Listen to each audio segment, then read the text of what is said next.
saat berkemih, prostatitis tingkat rendah atau kronis. Yang kelima ada obesitas.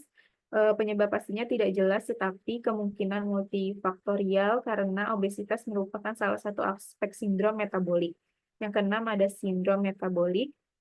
Sindrom metabolik ini merujuk pada kondisi yang meliputi hipertensi, intoleransi glukosa atau resistensi insulin, dan dislipidemia. Next. Untuk pencegahannya, penderita BPH harus diberikan edukasi untuk mencegah keparahan pembesaran prostat yang dialami. Beberapa di antaranya yaitu menghindari penggunaan obat-obatan yang dapat memicu penyimpangan urin seperti antihistamin dan dekongestan. Yang kedua, ada pentingnya bagi pasien untuk selalu menginformasikan riwayat mereka mengenai BPH kepada dokter sebelum menerima resep obat tertentu.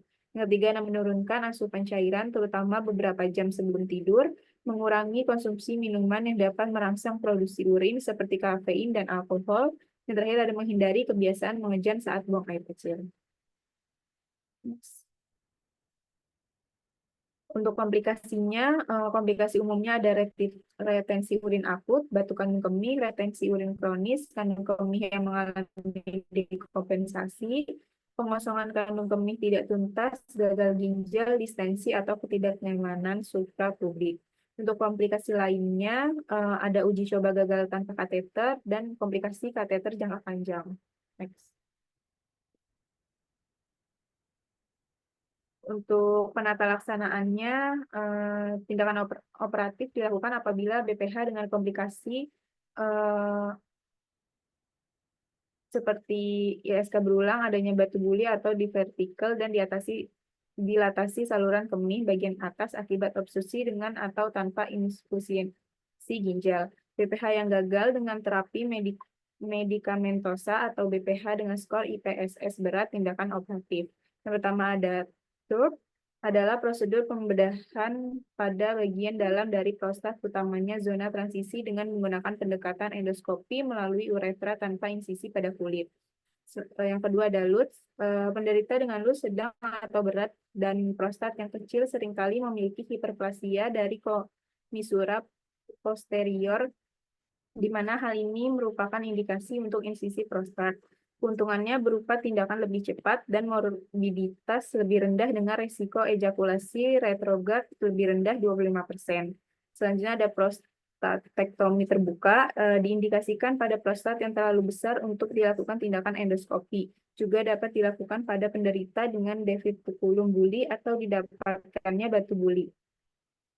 Yang keempat ada terapi invasif minimal. Beberapa terapi invasi minimal antara lain terapi laser seperti tulit, kemudian ada tuna, dan HIFU dan sentra reutra. Selanjutnya ada konsep dasar asuhan. Yang pertama ada pengkajian. Pengkajian adalah tahap awal dari proses keperawatan dan merupakan suatu proses yang sistematis pada pengumpulan data dari berbagai sumber data untuk mengevaluasi dan mengidentifikasi status kesehatan. Yang pertama itu ada keluhan utama. Pada klien post-operasi BPH biasanya muncul keluhan nyeri. Sehingga yang perlu dikaji untuk meringankan nyeri itu sendiri, rasa nyeri yang dirasakan, keganasan atau intensitas, dan waktu serangan atau lamanya waktu serangannya. Selanjutnya, yang kedua dari riwayat kesehatan atau penyakit sekarang. Hal ini dikaji dimulai dari keluhan yang dirasakan pasien sebelum masuk rumah sakit, ketika mendapatkan perawatan di rumah sakit, sampai dilakukannya pengkajian. Lalu pada pasien post reseksi transuretral prostat biasanya didapatkan adanya keluhan seperti nyeri. Keluhan nyeri ini dikaji menggunakan PQRST. Selanjutnya.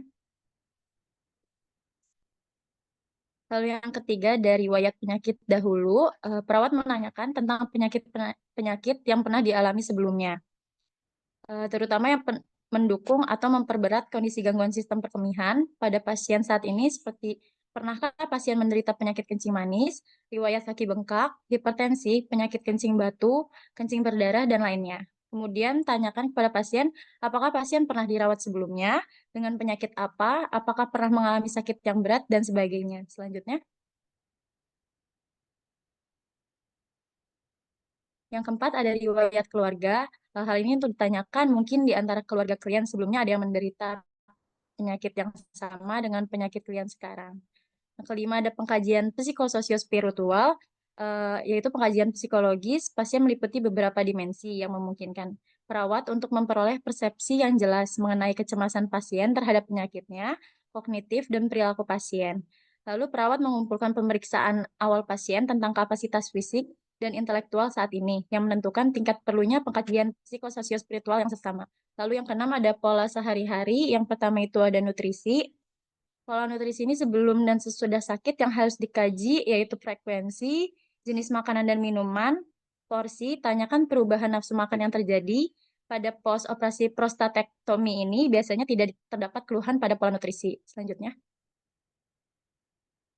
Lalu yang kedua ada eliminasi atau BAB-nya dikaji tentang frekuensi, jumlah warna BAB terakhir. Kemudian ada BAK, mengkaji frekuensi, jumlah warna BAK pada pasien post terpasang kateter three-way, mengkaji jumlah warna biasanya kemerahan.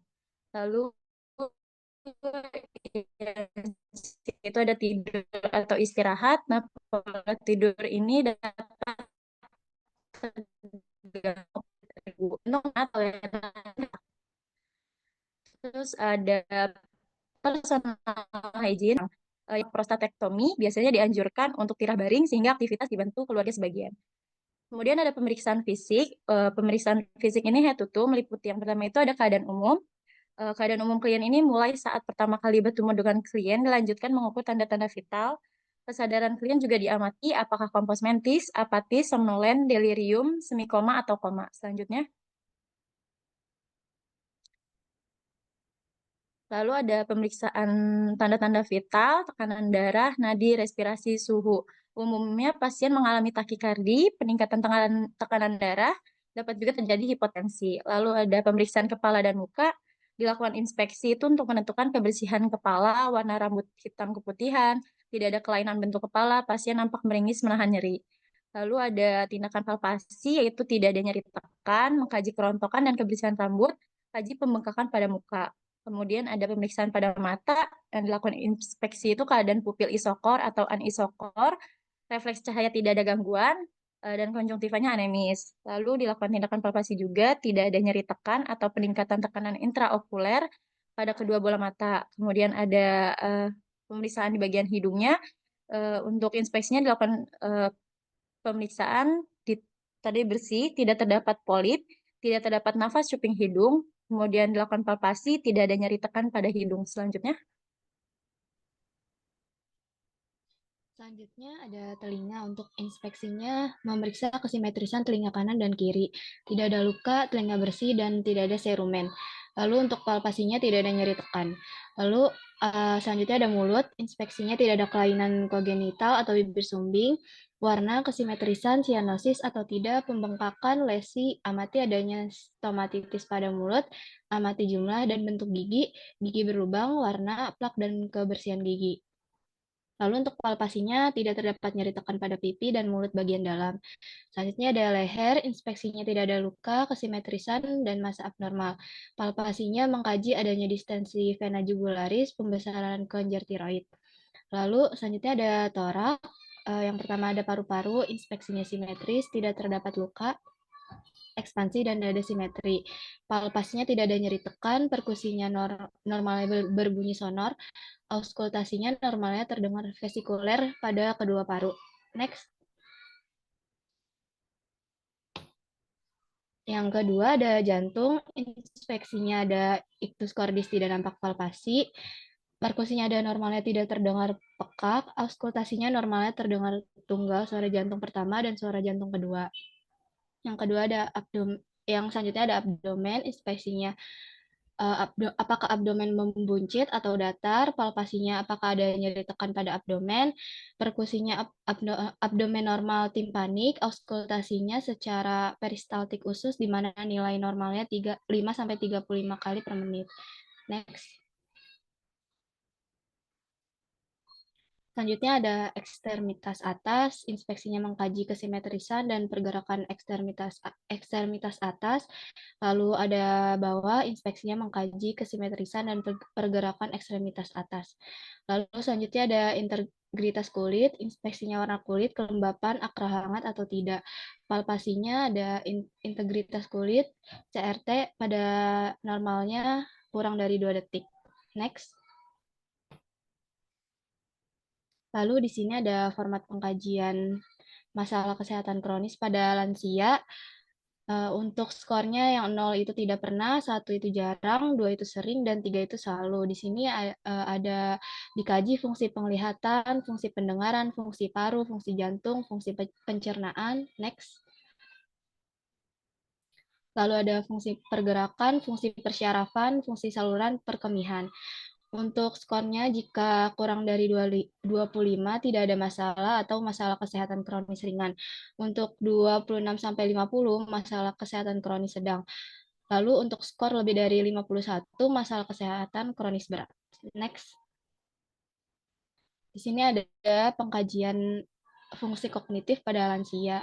Yang pertama itu aspek yang dinilai ada orientasi, seperti sebutkan tahun berapa sekarang, bulan apa sekarang, tanggal berapa sekarang, hari apa sekarang, di mana kita sekarang, apa negara kita, siapa presiden kita, dan apa nama kota kita. Lalu yang kedua ada registrasi motorik. Itu menyediakan 4 benda, misalnya piring, mangkok, sendok, dan garpu, dan beri angka 1 tiap jawabannya betul. Next.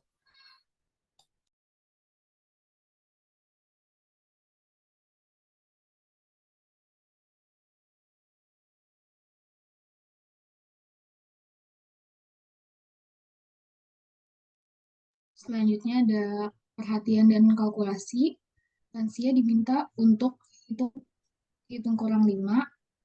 Misalnya 10 dikurang 5, 32 dikurang 5, 68 dikurang 5, dan seterusnya. Lalu lansia juga diminta untuk mengeja kata terbalik, contoh panti menjadi it. Nah, untuk skornya masing-masing diberikan skor 1, lalu menyebutkan kembali atau recalling. Lansia ditanyakan kembali dan sebutkan nama benda seperti pada pertanyaan di nomor 3 selanjutnya. Selanjutnya ada aspek bahasa. Pemeriksa menunjuk pada pensil dan kertas. Lalu lansia diminta menyebutkan 2 benda tersebut. Skornya itu masing-masing 1. Lalu lansia diminta mengulang ucapan kata mungkin apabila nyaman. Lalu lansia diminta untuk melakukan 3 perintah. Misalnya, ambil kertas itu dengan tangan kanan, lipatlah kertas itu menjadi 2, letakkan kertas tersebut di lantai, masing-masing skornya 1. Lalu, lansia diminta untuk membaca dan melakukan perintah. Misalnya, diberikan tulisan, coba pejamkan mata. Nah, lalu lansia memejamkan matanya. Itu mendapat skor 1. Lalu, lansia diminta menulis kalimat secara spontan. Kalimat terdiri dari 2 kata, subjek dan predikat. Lalu ada copying. Di sini lansia diminta menggambar kembali 2 segi 5 berpotongan, itu skornya 1. Bisa di next. Ya, seperti ini untuk segi 5-nya. Lalu untuk penilaiannya, jika mendapat skor 24-30 itu fungsi kognitifnya masih normal. Skor 17-23 kemungkinan atau resiko gangguan kognitif. Dan skor 0-16 itu terjadi gangguan kognitif. Selanjutnya ada status fungsional atau BADL, aktivitas kehidupan sehari-hari lansia yang bersifat dasar. Jadi, di sini lansia menjawab pertanyaan, lalu kita dapat melingkari nomor yang sesuai pada mandi. Lansia tidak memerlukan bantuan masuk dan keluar kamar mandi dan mampu mandi sendiri. Dan lain-lainnya seperti ini ya teman-teman bisa dilihat. Lalu kegiatan yang dilakukan selanjutnya itu ada berpakaian. Lansia dapat mengambil pakaian dan berpakaian lengkap tanpa bantuan. Skornya itu 2. Dan selanjutnya Lalu untuk ke WC atau toilet, lansia mampu ke WC sendiri untuk buang air dan membersihkan setelah buang air. Skornya itu 2. Bisa dilihat ya teman-teman. Selanjutnya, WC. lalu berpindah tempat atau berjalan. Lansia mampu berpindah sendiri ke atau dari tempat tidur, duduk, berdiri, atau jalan. Skornya mendapatkan skor 2. Lansia memerlukan bantuan berpindah ke atau dari tempat tidur, duduk, atau berdiri, skornya 1. Lansia tidak mampu bangun dari tempat tidur, skornya 0. Lalu buang air, lansia mampu mengatur berkemih atau buang air besar secara mandiri, itu skornya 2. Lansia mengalami kesulitan berkemih atau buang air besar, skornya 1. Dan lansia memerlukan bantuan pengawasan untuk berkemih atau buang air besar, skornya 0. Lalu untuk makan, bisa dilihat ya teman-teman, untuk skornya juga. Selanjutnya ada tingkat depresi atau Geriatric Depression Scale atau GDS. Jadi lansia menjawab pertanyaan seperti dalam form ini, dan setiap pertanyaan itu diberikan skor 1 yang sesuai atau dengan tulisan yang dicetak tebal ya teman-teman, bisa dilihat di sini. Selanjutnya,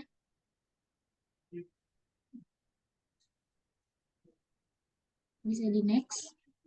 Nah ya, lalu keterangan penilaiannya itu, jika mendapat skor 0 sampai 4 itu normal, 5 sampai 9 itu kemungkinan besar ada gangguan depresi, lebih dari sama dengan 10 itu ada gangguan depresi. Selanjutnya ada diagnosa keperawatannya. Yang pertama ada retensi urin berhubungan dengan peningkatan tekanan uretra. Yang kedua resiko syok berhubungan dengan perdarahan. Pilih salah satu aja diagnosanya. Yang nomor 1 ya. Iya, Apa nomor baik, 2? Silakan. baik Ibu. Diagnosa keperawatannya itu retensi urin berhubungan dengan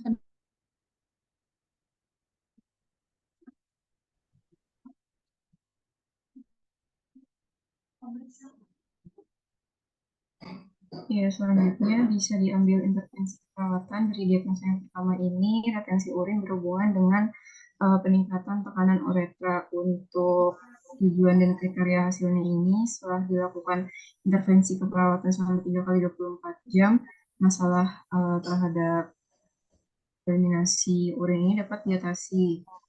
Dengan kriteria hasil, misalkan berkemih menurun, urin menetes atau dribbling menurun, nokturia menurun, mengompol menurun, enuresis menurun. Lalu untuk intervensi keperawatannya bisa diambil manajemen eliminasi urin. Sumber ini buku Psiki, intervensi nomor 04152.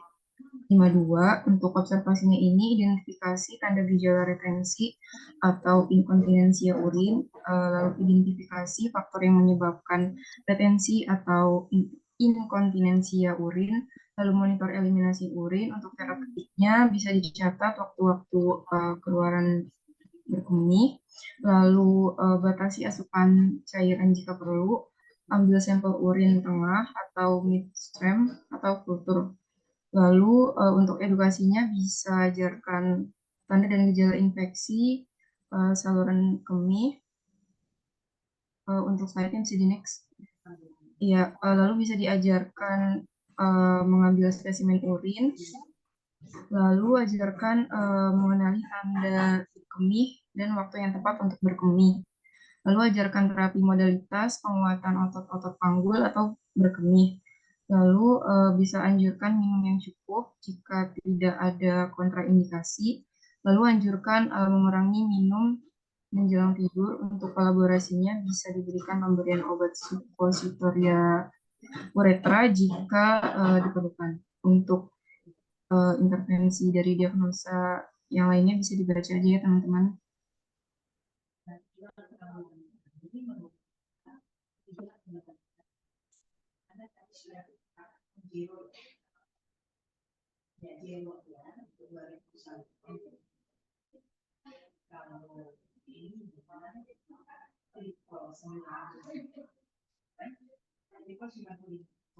Lalu yang keempat ada implementasi, yaitu pengolahan dan perwujudan dari suatu rencana keperawatan yang telah disusun pada tahap perencanaan.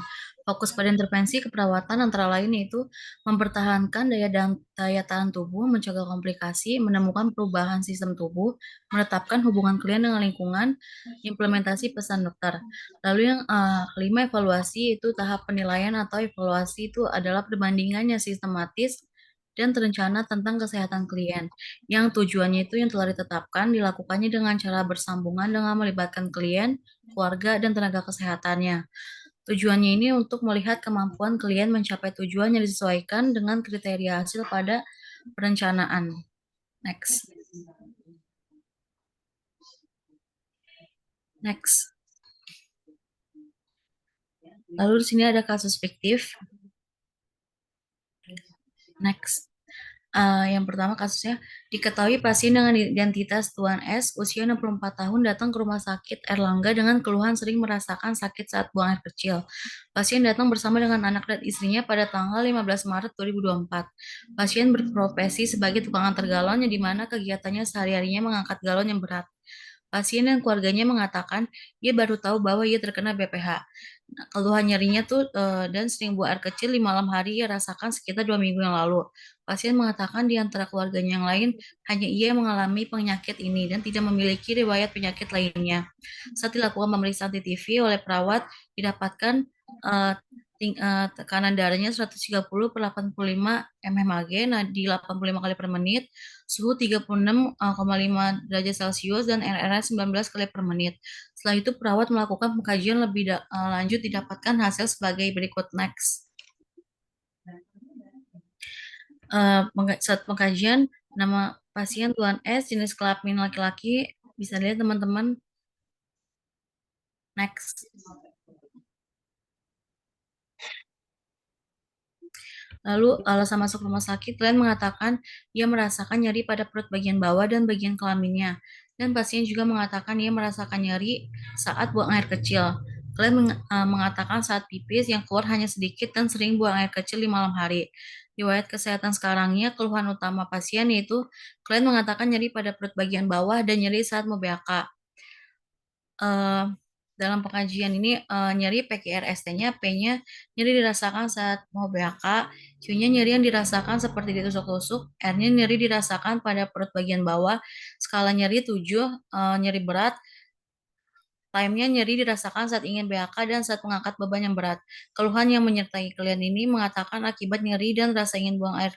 Ia merasa kurang tidur selama 2 minggu ini. Next. Selanjutnya di sini ada riwayat kesehatan keluarga. Pasien dan keluarga mengatakan anggota keluarganya tidak ada yang menderita penyakit seperti yang ia rasakan. Pasien juga mengatakan anggota keluarganya tidak memiliki penyakit keturunan ataupun penyakit lainnya. Untuk riwayat psikososialnya, klien mengatakan ia sedikit merasa cemas dengan penyakitnya karena ia belum pernah mengalami penyakit ini sebelumnya. Namun setelah mengetahui dan mendengarkan penjelasan dokter dan perawat terkait penyakitnya, ia sedikit merasa lebih tenang. Pasien dapat berkomunikasi dengan baik dan menjawab pertanyaan dengan benar. Pasien mengatakan terkadang ia menjadi stres saat terasa nyeri karena takut terjadi hal yang sangat membahayakan bagi dirinya. Namun, cara mengatasi stresnya yaitu pasien tetap berdoa dan beribadah kepada Allah Subhanahu wa Ta'ala.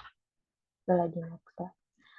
Untuk riwayat personal hygiene-nya, pasien mengatakan saat di rumah ia memiliki kebiasaan mandi 2 kali sehari dengan sikat gigi juga 2 kali sehari. Pasien mengatakan ia memotong kuku 2 kali dalam sebulan, dan pasien mengatakan dulu sekitar umur 20 tahun yang lalu ia memiliki kebiasaan merokok, namun sudah tidak lagi. Untuk riwayat spiritualnya, keluarga pasien mengatakan pasien tetap rajin beribadah walaupun tetap merasakan nyeri pada saat sedang beribadah. Untuk pola aktivitas sehari-hari, pasien mengatakan ia merupakan seorang tukang angkat galon keliling, di mana sehari-hari ia mengangkat galon. Pekerjaan ini sudah ia lakukan kurang lebih sejak usianya 31 tahun. Ia bekerja mulai pukul jam 8 pagi hingga jam 5 sore.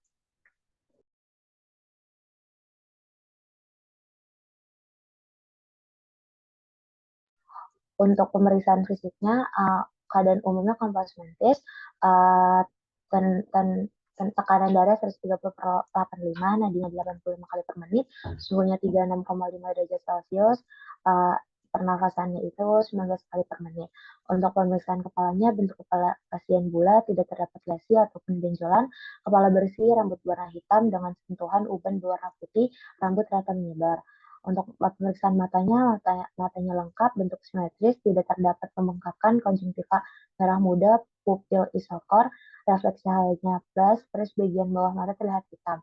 Untuk pemeriksaan hidungnya itu, bentuk hidung simetris, tidak terdapat pernafasan caping hidung, tidak terdapat sekret, penciuman normal, dan tidak ada kelainan. Untuk pemeriksaan rongga mulut, bibir berwarna coklat gelap, terdapat gigi geraham yang berlubang, lidah berwarna merah muda, mukosa lembab, dan tidak ada pembengkakan.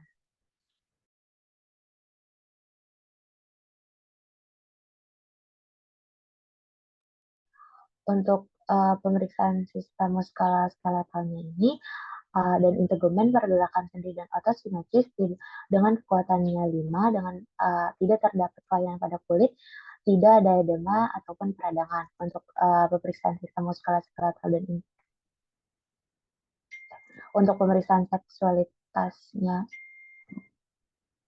itu tidak terdapat benjolan pada aksila dan klavikula, pasien sudah disunat dan terdapat pembesaran pada kelenjar prostat. Boleh di next slide. Nah, di sini ada pemeriksaan penunjang untuk hasil laboratoriumnya, bisa dilihat sendiri ya teman-teman, dan untuk hasil USG-nya ini, USG-nya ini kesannya prostat hipertrofia. Boleh di next slide. Nah, di sini ada pengkajian spesifik pada lansia untuk masalah kesehatan kronis yang sudah dijelaskan oleh teman saya tadi. Jadi kita bisa langsung next slide. Pada kasus ini, kasus fiktif ini, dari pengkajian masalah kronis di atas, Tuan S tidak memiliki masalah kesehatan kronis karena hasil pengkajian menunjukkan skor 9 dalam artian tidak ada masalah kesehatan yang kronis. Selanjutnya ada pengkajian fungsi kognitif. Di sini ada pertanyaan-pertanyaan untuk diajukan ke pasien dengan hasil. Boleh di next terus. Di next lagi. Pada Tuan S, hasil pengkajian kognitif menunjukkan skor 30, di mana artinya ini Tuan S tidak memiliki masalah kognitif, di mana fungsi kognitif Tuan S ini normal. Boleh next. Selanjutnya status fungsional atau sehari-hari PADL. Dari hasil pengkajian aktivitas kehidupan sehari-hari lansia ini bersifat dasar. Pada Tuan S ini memiliki skor 12 dengan artian Tuan S ini merupakan lansia yang mandiri. Boleh next. Selanjutnya ada pengkajian tingkat depresi atau Geriatric Depression Scale atau GDS. Boleh di next. Setelah dikaji, didapatkan kesimpulan bahwa dari hasil pengkajian tingkat depresi, Tuan S ini memiliki 6 poin, di mana artinya itu kemungkinan besar Tuan S ini ada gangguan depresi. Boleh di next. Selanjutnya ada analisa data subjektifnya. Di sini pasien mengatakan nyeri saat berkemih, lalu ada PQRST-nya, di mana provokatifnya ini nyeri di saat mau BAK, lalu kualitinya nyeri yang dirasakan seperti ditusuk-tusuk, regionalnya nyeri dirasakan pada perut bagian bawah, sepertinya ini skalanya 7, timingnya ini dirasakan nyerinya saat ingin BAK dan saat tekanan uretra yang mengangkat beban dengan berat. Lalu pasien juga mengatakan kandung kemih terasa penuh. Lalu pasien juga mengatakan sering berkemih pada malam hari, dan pasien juga mengatakan pipis hanya keluar sedikit namun sering. Didapatkan data objektifnya, tampak distensi kandung kemih, lalu tampak terdapat nyeri tekan, serta pasien tampak meringis. Di sini didapatkan masalahnya itu retensi urin dengan penyebab peningkatan tekanan uretra. Boleh next. Dan didapatkan diagnosa keperawatan pada Tuan S ini yaitu retensi urin berhubungan dengan peningkatan tekanan uretra dengan nomor diagnosa D0050 yang ditemukan pada tanggal 15 Maret 2024 oleh kelompok 3. Boleh next.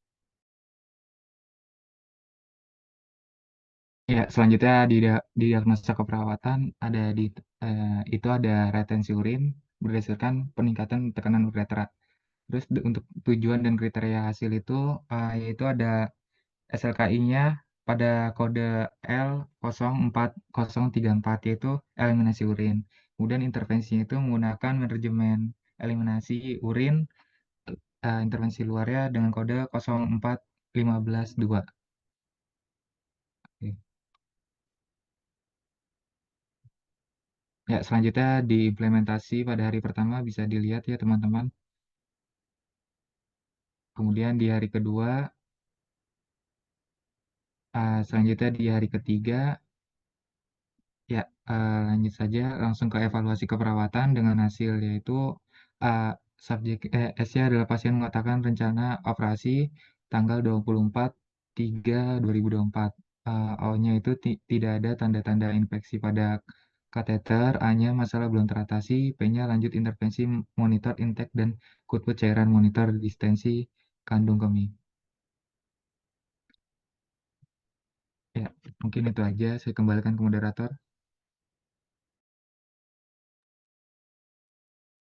Baik, terima kasih kepada pemateri kelas A. Dilanjutkan pemateri kelas B dengan materi inkontinensia urin. Pada kelas B dipersilakan untuk share screen. Neng, kelas A dulu. Ada pertanyaan nggak dulu? Baru nanti B. Ya, baik. Selanjutnya sesi tanya jawab untuk materi yang telah dibawakan oleh kelas A. Kepada teman-teman yang ingin bertanya tentang materi BPH dipersilakan.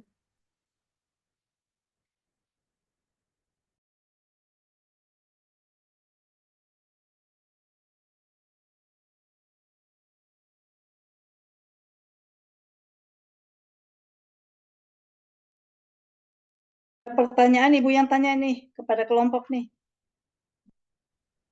Ya, bagaimana teman-teman? Adakah yang ingin ditanyakan tentang materi BPH? Ya, untuk Stefani dipersilakan.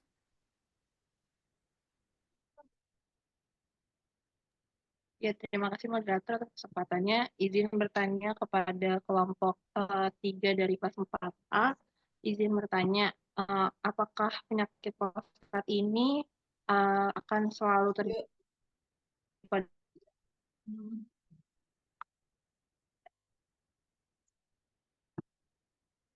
Kok hilang suaranya? Stephanie.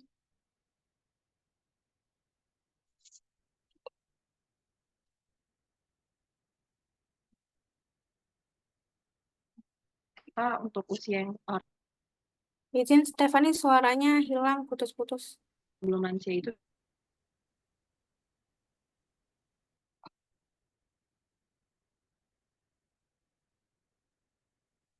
Hilang timbul.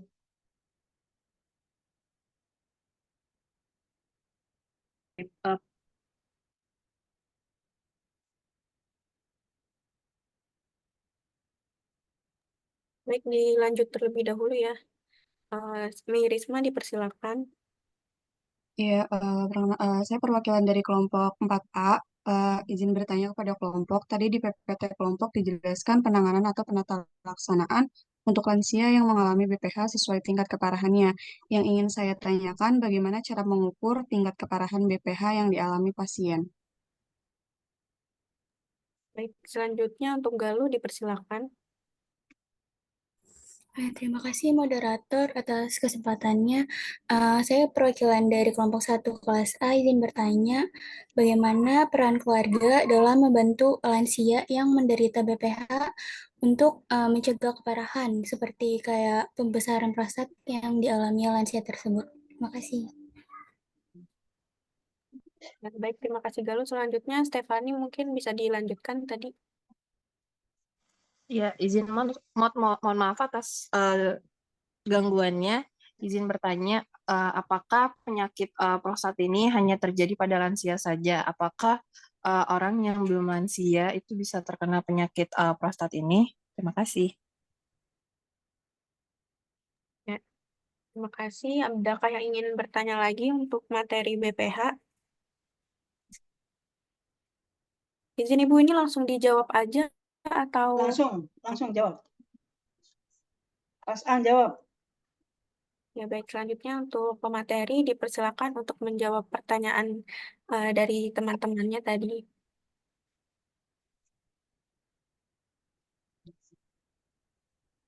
Ya, ada Nisrina, dipersilakan. Ya, terima kasih mau izin menjawab pertanyaan dari Meirisma tadi. Pertanyaannya mengenai bagaimana cara mengukur tingkat keparahan BPH yang dialami pasien. Jadi, cara untuk mengidentifikasi gejala yang lebih dini itu pada penderita BPH yaitu dengan menggunakan International Prostate Symptom Score atau IPSS. Nah, IPSS ini merupakan sebuah panduan berupa kuesioner yang dikembangkan oleh American Urology Association dan telah disahkan oleh WHO. Nah, untuk dipergunakan secara luas. Lalu IPSS ini berisi 7 pertanyaan yang berhubungan dengan keluhan BPH dan 1 pertanyaan yang berkaitan dengan kualitas hidup penderita. Jadi pemeriksaan menggunakan IPSS ini masih dilakukan secara manual dengan pertanyaan lisan atau anamnesis. Jadi contoh pertanyaannya itu seperti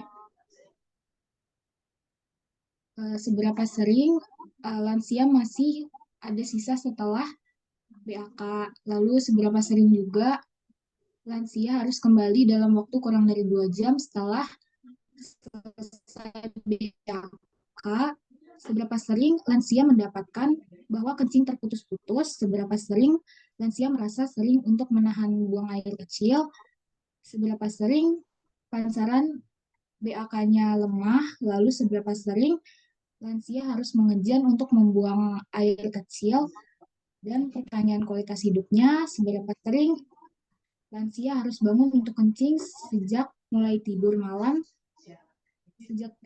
hari hingga bangun pagi hari. Nah, jadi setiap pertanyaan ini skornya itu 0 sampai 5. Jadi skor 0 itu ya untuk jawaban tidak pernah, skor 1 untuk jawaban 1 kali, skor 2 untuk jawaban 2 kali, skor 3 untuk jawaban 3 kali, skor 4 untuk jawaban 4 kali, dan skor 5 untuk jawaban 5 kali atau lebih, seperti itu.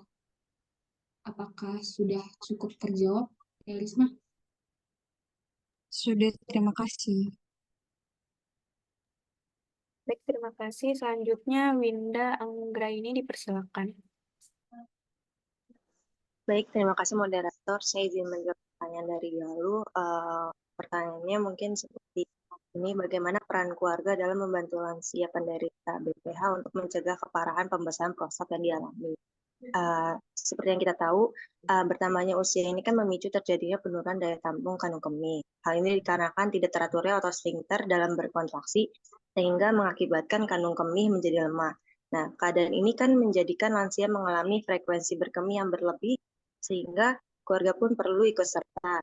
Yang pertama yaitu mengatur jadwal berkemih pada lansia, lalu juga lansia perlu menghindari minuman mengiritasi saluran kemih, serta perlu memperhatikan untuk menghindari kebiasaan mengejan saat buang air kecil. Lalu, salah satu alternatif non-farmakologi yang baik ialah di mana keluarga juga dapat mendorong lansia untuk melakukan senam Kegel. Karena manfaat senam ini juga menjadi salah satu untuk membuat penurunan frekuensi berkemih yang maksimal pada lansia. Seperti itu. Terima kasih.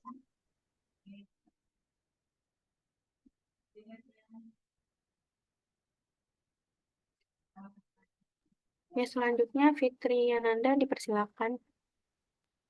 Ya, izin masuk moderator, izin menjawab pertanyaan dari Stefani Carolina untuk mewakili kelompok 2. Yang pertanyaannya itu, apakah penyakit prostat hanya terjadi pada lansia saja atau bisa dialami oleh usia muda juga? Ya, jadi kan BPH itu kondisi ketika munculnya pertumbuhan sel abnormal yang terjadi di bagian sistem reproduksi pria. Asalnya itu seiring dengan bertambahnya usia, resiko terhadap kondisi ini juga akan meningkat dan seringkali dialami oleh pria yang sudah lanjut usia. Namun, hal itu tidak menutup kemungkinan bahwa masalah kesehatan ini juga bisa dialami oleh kelompok usia muda di mana terdapat dua alami pria seumur hidupnya. Yang pertama itu ada fase pubertas dan yang kedua itu dimulai ketika pria memasuki usia 25 tahun. Nah, pada tahap kedua itulah biasanya BPH terjadi. Mungkin cukup moderator untuk jawaban dari kelompok.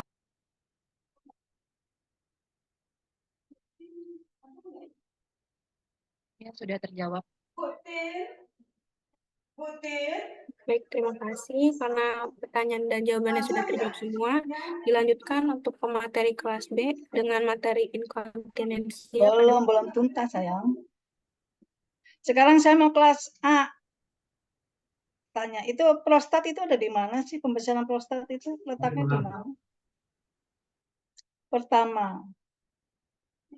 Ayo kelompok, biar kamu tahu ya, prostat itu ada di mana. Anatominya. Silakan paparkan di sini, di mana? Izin menjawab, Ibu. Ya. Prostat itu ada di bawah kandung kemih, Bu. Di bawah kandung kemih. Kalau normal itu tidak membesar ya.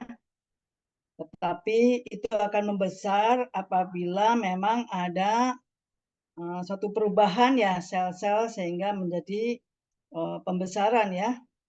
Dan ini makanya dirasakan pada pasien prostat itu kalau PAK nyeri sekali ya untuk pengeluaran karena menekan saluran uretra ya. Begitu, Winda? Winda. Iya, Ibu. Iya. Karena kan tadi menekan itu, jadi nyeri ya. Nyeri yang sangat apabila mau buang air kecil untuk yang prostat ya. Kemudian karena ada mutasi gen ya, sel-sel di dalam kelenjar prostat sehingga terjadi pembesaran prostat. Nah, gejalanya itu tadi sudah disebutkan. Nah, tapi yang ciri khas adalah urin berbau tak sedap. Ya kan? Kemudian kesulitan untuk buang air kecil. Ya. Kemudian rasa sakit terbakar apabila mau buang air kecil. Itu ciri-ciri khas BPH ya. Kemudian kesulitan, nyeri, kesulitan buang air kecil. Bahkan dalam urinnya ada darah. Ya. Itu. Kemudian ini sangat berpengaruh juga dalam fungsi sebagai laki-laki. Jadi ada gangguan ereksi ya akibat dari pembesaran prostat itu. Ya.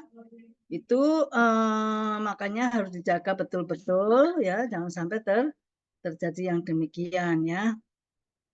Nah, ini apa sih yang menyebabkan terjadinya ini? Biasanya gaya hidup yang tidak sehat ya.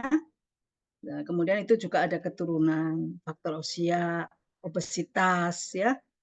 Kemudian pernah melakukan prosedur vasektomi. Nah, itu yang menyebabkan pembesaran itu prostat ya. Kemudian gaya hidup itu makannya ya, minumnya yang sehat-sehat lah ya. Jangan sampai gaya hidupnya menimbulkan penyakit. Ya. Gaya hidup bisa dengan pola makan ya, terus pola tidur dan sebagainya ya. Jadi itulah gaya hidup yang dapat mempengaruhi terjadinya prostat. Kemarin saya mendengarkan ya ada pemaparan dari seorang dokter mengatakan bahwa kita memang pagi siang aktivitas, malam itu harusnya istirahat. Jam 9, 10 itu harus sudah istirahat karena jam 11 itu sudah ada detoksifikasi dari hati, hepar ya. Jadi nggak boleh begadang. Nah, bagaimana dengan perawat yang dinas malam? Nah, ini resiko tinggi untuk terjadinya kanker. Ya. Maka dari itu tidak boleh dinus ya malam terus menerus. Jadi cukup dinus malam seminggu 2 kali apa 2 minggu 2 kali ya. Demikian. Ya. Silakan pertanyaan-pertanyaan tadi sudah terjawab semua ya. Siapa tadi sebagai Sudah, Ibu. Sudah. Oke. Ya. Ada pertanyaan lagi enggak? Kalau enggak kita sambung ke kelas B. Udah? Baiklah, kelas B langsung. Baik, kepada kelas B dipersilakan untuk share screen.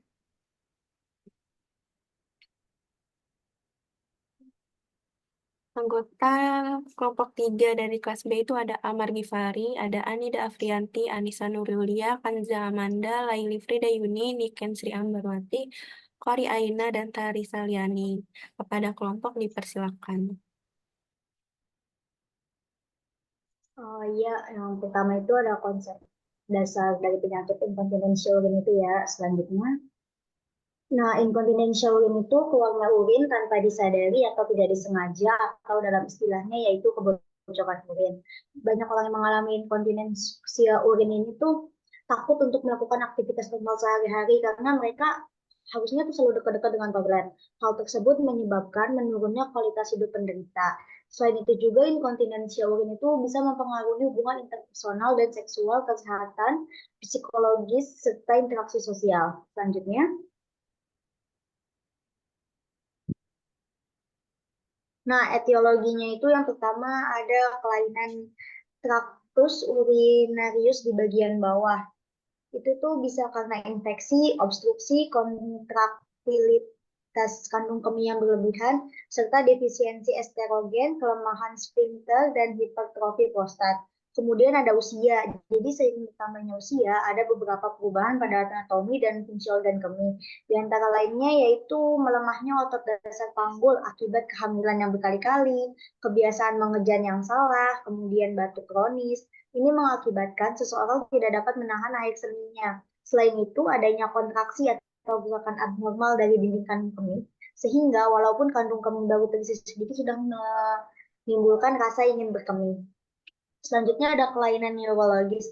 Kelainan neurologisnya itu kelainan pada otak seperti stroke atau Alzheimer dan demensia. Kemudian pada medula spinalis seperti scalosis cervical atau lumbal atau kemudian trauma. Dan pada persarapan perifer seperti diabetes neuropati atau dan juga trauma saraf. Terus juga karena kelainan sistemik ini bisa disebabkan oleh penyakit kronik, trauma, atau gangguan mobilitas. Kemudian ada kondisi fungsional. Kondisi fungsional itu bisa terjadi akibat kelemahan otot dasar panggul ya tadi karena kehamilan atau pasca melahirkan, obesitas, menopause, usia lanjut, kurang aktivitas, dan operasi pada vagina. Terus penambahan berat badan dan tekanan selama kehamilan juga bisa menyebabkan lemahnya otot panggul karena ditekan selama kehamilan yang 9 bulan itu.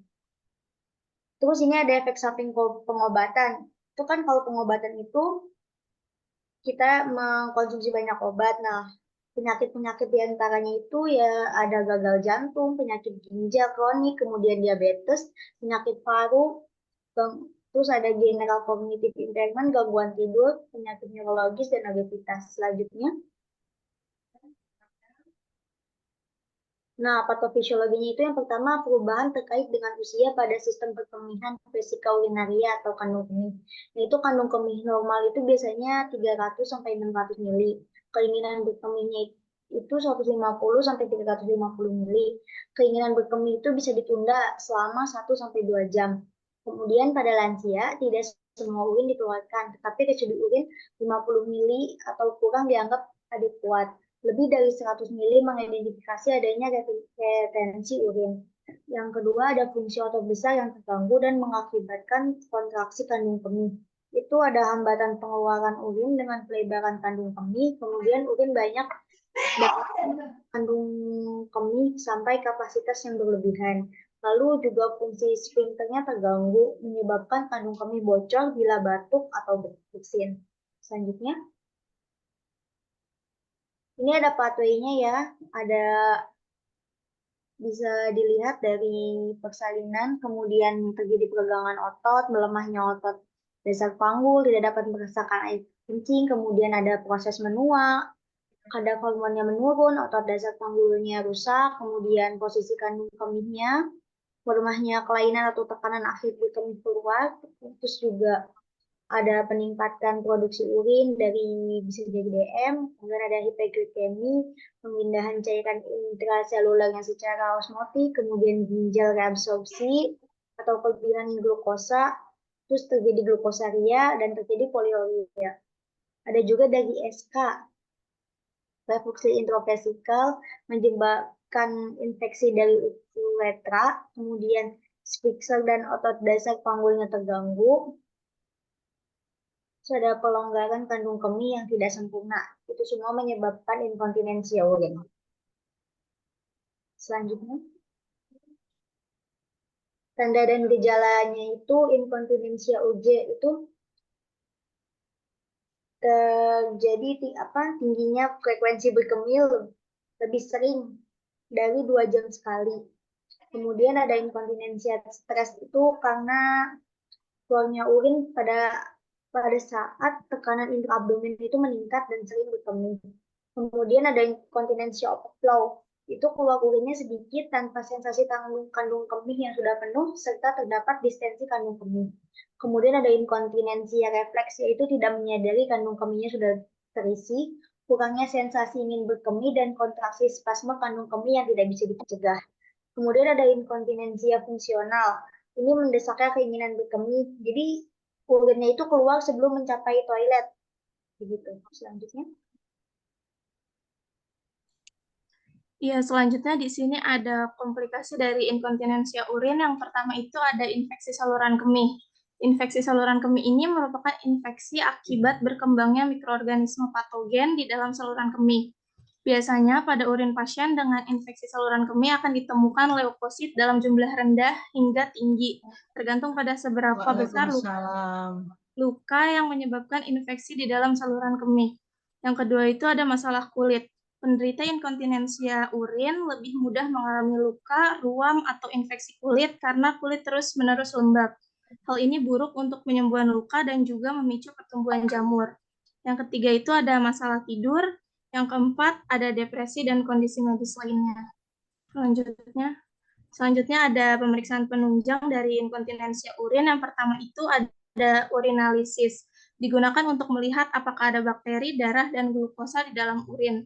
Yang kedua, ada uroflometri digunakan untuk mengevaluasi pola berkemih dan menunjukkan obstruksi pintu bawah kandung kemih dengan mengukur laju aliran ketika pasien berkemih. Yang ketiga, itu ada chisometri digunakan untuk mengkaji fungsi neuromuskular kandung kemih dengan mengukur efisiensi refleks otot detrusor, tekanan dan kapasitas intravesikal, dan reaksi kandung kemih terhadap rangsangan panas. Yang ketiga itu ada urografi eksretorik, disebut juga dengan piolografi intravena. Digunakan untuk mengevaluasi struktur dan fungsi ginjal, ureter, dan kandung kemih. Yang kelima itu ada voiding cystoterografi, digunakan untuk mendeteksi ketidaknormalan kandung kemih dan uretra, serta mengkaji hipertrofi lobus prostat, struktur uretra, dan tahap gangguan uretra prostatic stenosis pada pria.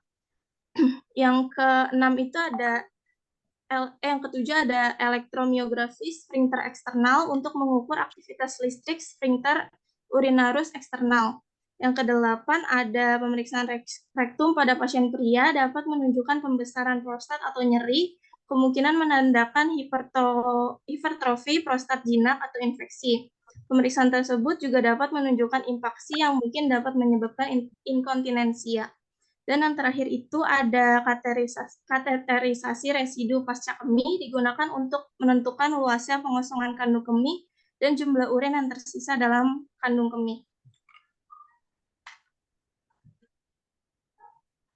Selanjutnya ada penata laksanaan. Yang pertama itu ada terapi konservatif, terdiri dari terapi non-farmakologi, biasanya itu perubahan gaya hidup, kayak modifikasi perilaku dan perubahan gaya hidup seperti mengurangi masukan cairan sebesar 25% selama pasien minum lebih dari 1 liter per hari, berhenti merokok, mengurangi berat badan, dan menghindari minuman berkafein dan bersoda yang dapat mengiritasi kandung kemih.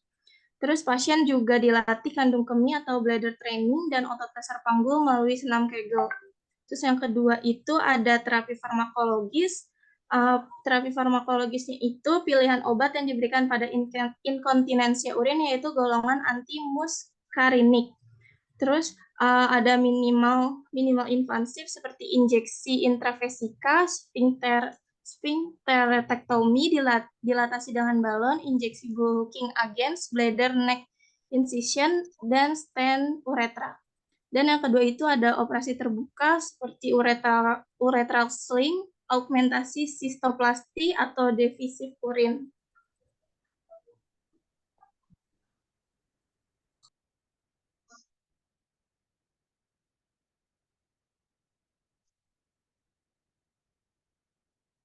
Selanjutnya ada konsep dasar asuhan keperawatan inkontinensia urin. Yang pertama itu ada pengkajian. Perawat mengkaji identitas pasien, meliputi nama, umur, jenis kelamin, pendidikan, agama, suku bangsa, dan status perkawinan. Selanjutnya, mengidentifikasi juga identitas penanggung jawab atau keluarganya, meliputi nama, umur, jenis kelamin, pendidikan, agama, suku bangsa, hubungan dengan pasien. Yang kedua itu perawat mengkaji riwayat penyakit pasiennya, seperti riwayat penyakit sekarang, keluhan utama yang ditemukan dan dirasakan oleh pasien. Biasanya terkait dengan perasaan subjektif klien terhadap masalah saat berkemih, tidak mampu menahan buang air kecil, kebocoran urin, penggunaan absorben, dan berapa lama masalah tersebut telah mengganggu. Yang kedua, mengkaji riwayat penyakit dahulunya, adanya penyakit yang berhubungan dengan infeksi saluran kemih yang berulang, atau penyakit kronis yang diderita. Yang C ini ada riwayat penyakit keluarga, riwayat yang pernah diderita atau yang sedang diderita oleh keluarga, apakah ada penyakit keturunan dari salah satu keluarga yang menderita penyakit inkontinensia urin, dan riwayat penyakit keturunan seperti hipertensi dan DM. Yang ketiga ini ada pola kebiasaan sehari-hari. Pertama ini meliputi pola nutrisi, yaitu frekuensi makan, nafsu makan, jenis makanan yang dimakan, kebiasaan sebelum makan, makanan yang disukai dan tidak disukai, alergi dengan makanan atau tidak, dan keluhan yang berhubungan dengan makanan. Terus dikaji juga asupan cairannya, meliputi jumlah air yang diminum dalam sehari, jenis minumnya seperti air putih, teh, coklat, minuman berkafein, bersoda, dan beralkohol, dan minuman kesukaannya. Yang kedua ini pola eliminasi. Terbagi menjadi dua, buang air kecil dan buang air besar. Buang air kecil meliputi frekuensi berkemih sepanjang hari, frekuensi berkemih pada malam hari, ada kesulitan dalam berkemih atau tidak, perlu mengajian atau tidak, aliran urinnya, nyeri saat berkemih atau tidak, adanya campuran darah saat berkemih, dan warna urin. Kemampuan menahan berkemih ketika tertawa, batuk, atau bersin, mengubah posisi dan perasaan nyeri saat berkemih. Kalau yang buang air besar, frekuensi buang air besar, konsistensi, warna fase, Konsistensi. Apa? warna fases, keluhan saat buang air besar, dan penggunaan obat pencahar. Nah, yang ketiga ini pola personal hygiene, menggambarkan frekuensi mandi, gosok gigi, mencuci rambut, penggunaan alat mandi seperti sabun, pasta gigi, dan sampo, dan kebersihan tangan serta kuku. Next. Yang keempat ini ada pola istirahat dan tidur, meliputi lama tidur saat malam hari, dan saat tidur siangnya, ada keluhan saat tidur atau enggak. Yang kelima ini pola sensori dan kognitif, meliputi penglihatan, pendengaran, perasaan, dan pembauan. Pembauan, bukan pembau, pembauan, pembau itu hidung. Ya. Selanjutnya ada pola persepsi dan konsep diri, menggambarkan harga diri, peran, dan identitas diri. Perasaan yang dialami ketika mengalami inkontinensia. Selanjutnya ada kebiasaan yang mempengaruhi kesehatan meliputi merokok, minum minuman beralkohol, dan ketergantungan terhadap obat. Next. Yang keempat ini ada pemeriksaan fisik. Yang pertama meliputi keadaan umum. Pasien yang siap mengalami gangguan perkemihan terlihat lemah. Yang kedua ini kesadarannya komposmentis, apatis sampai somnolen. Yang ketiga, tanda-tanda vitalnya meliputi suhu, nadi, tekanan darah, dan pernafasan. Yang keempat, pemeriksaan head to toe meliputi dari kepala. Pada lansia umumnya terjadi perubahan warna rambut yang Nggak usah dibaca dari kepala sampai kaki. Ya, genito. Hidung, mulut, leher, dada, abdomen, Genitourinaria. Genitourinaria, next. Kulit ekstremitas. Selanjutnya yang kelima ini pemeriksaan penunjang.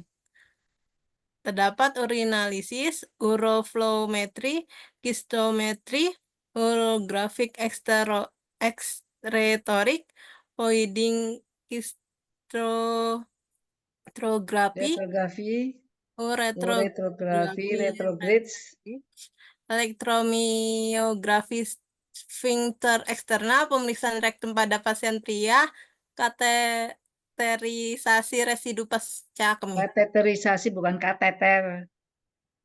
Kateterisasi. Residu pasca kemih. Di sini ada diagnosanya ada 4, tapi yang diambil yang pertama inkontinensia urin berdasarkan penurunan kapasitas kandung kemih dengan nomor D0042. Next. Untuk selanjutnya intervensi. Yang pertama diagnosa inkontinensia urin berhubungan dengan penurunan kapasitas kantong kemih. Yang kriteria hasilnya itu setelah dilakukan asuhan kekuatan selama 3 kali 24 jam, maka diharapkan inkontinensia urin membaik dan dengan kriteria hasil 1. Mampu menaikkan berkemih meningkat, 2. Nokturia menurun, 3. Residu volume urin setelah berkemih menurun, 4. Distensi kandung kemih menurun, 5. Dribbling menurun, 6. Frekuensi berkemih membaik, 7. Sensasi berkemih membaik dengan intervensi 4036. Terus intervensi keperawatannya itu perawatan intervensi urin dengan intervensi 04163. Pastinya itu 1. Identifikasi penyebab intervensi urin, 2. Identifikasi perasaan dan prestasi pasien terhadap interkontinensia urin, 3. Monitor efek obat, pembedahan dan terapi modernisasi kemih, 4. Monitor kebiasaan BAK. Terapeutika itu ada 4. Yang pertama, bersihkan genital dan kulit sekitar secara rutin, ambil sampel urin untuk pemeriksaan urin lengkap atau kultur, 3. Pemberian pujian atas kebersihan pencegahan interkontinensia, 4. Buat jadwal konsumsi obat neurotik. Edukasinya itu dijelaskan definisi jenis interkontinensia, penyebab interkontinensia urin, 2. Menjelaskan program penanganan interkontinensia urin, 3. Jelaskan jenis pakaian dan lingkungan yang mendukung proses berkemih, 4. Anjurkan membatasi konsumsi cairan 2-3 jam menjelang tidur, 5. Ajarkan memantau cairan keluar masuk serta pola eliminasi urin. Yang keenam, ajarkan minum minimal 1.500 cc per hari jika tidak kontradiksi. Ketujuh, anjurkan menghindari kopi, minuman bersoda, teh, dan coklat. Kedelapan, anjurkan konsumsi buah dan sayur untuk menghindari konstipasi. Untuk kolaborasinya itu rujuk ke ahli interkontinensia jika perlu.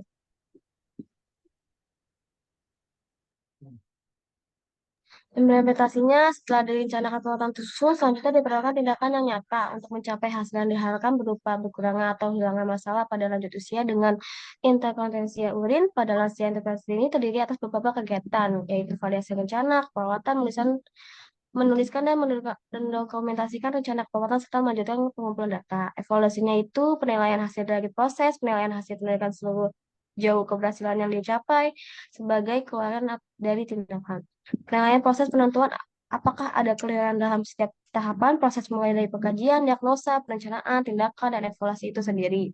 Menurut ahli 2009, evaluasi dilakukan berdasarkan kriteria yang telah ditetapkan sebelumnya dalam perencanaan membandingkan hasil tindakan perawatan yang baik dirasakan dengan tujuan yang telah ditetapkan sebelumnya dan menilai efektivitas proses perawatan mulai dari tahap kajian, perencanaan, pelaksanaan menurut Mubarak DKK 2011.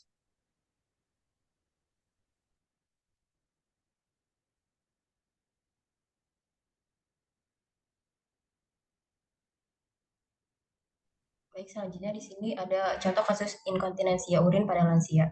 Next.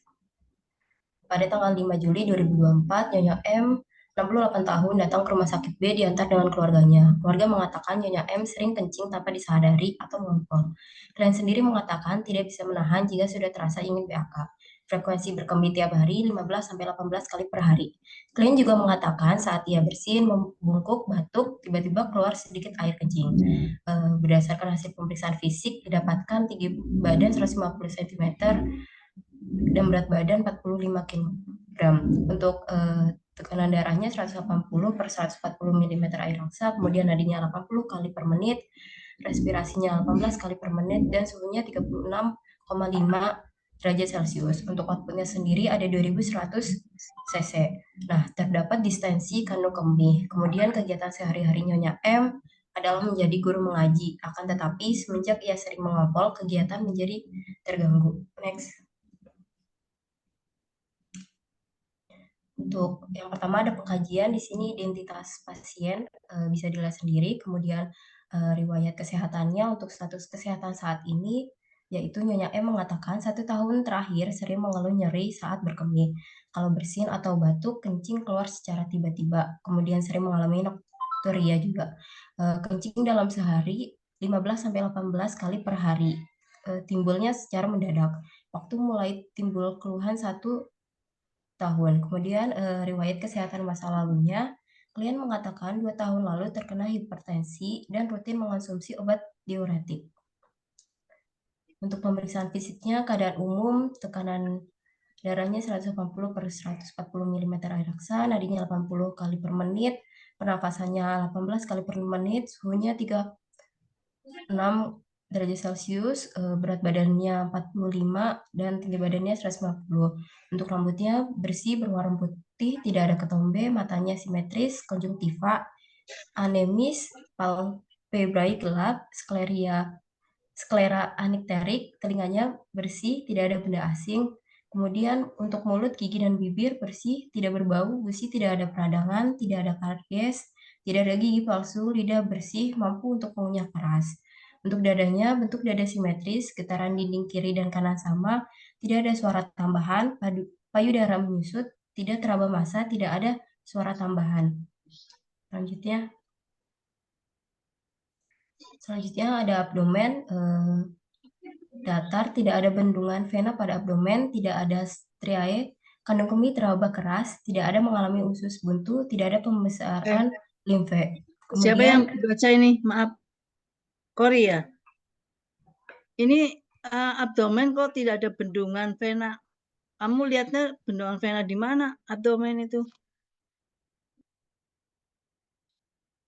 Kalau tidak ada strie ya. Kalau bendungan abdomen itu biasanya pada leher. Kalau di sini tidak ada bendungan vena pada abdomen, sebelah mana maksud saya? Bagaimana cara meriksanya? Tidak mengalami usus buntu. Bagaimana caranya meriksa? Tidak ada usus buntu.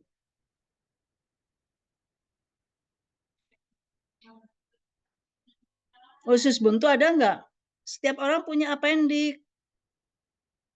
Tapi tidak appendicitis. Tapi itu melalui pemeriksaan, bukan dilihat dari abdomen saja. Ya. Kemudian di abdomen itu ada apa? Tidak ada pembesaran limpe. Emang bisa diukur pembesaran limpe di abdomen? Ini kelompoknya tolong dong. Bukan Korea aja. Nanti dijawab pertanyaan Ibu, tampung dulu. Silakan terus.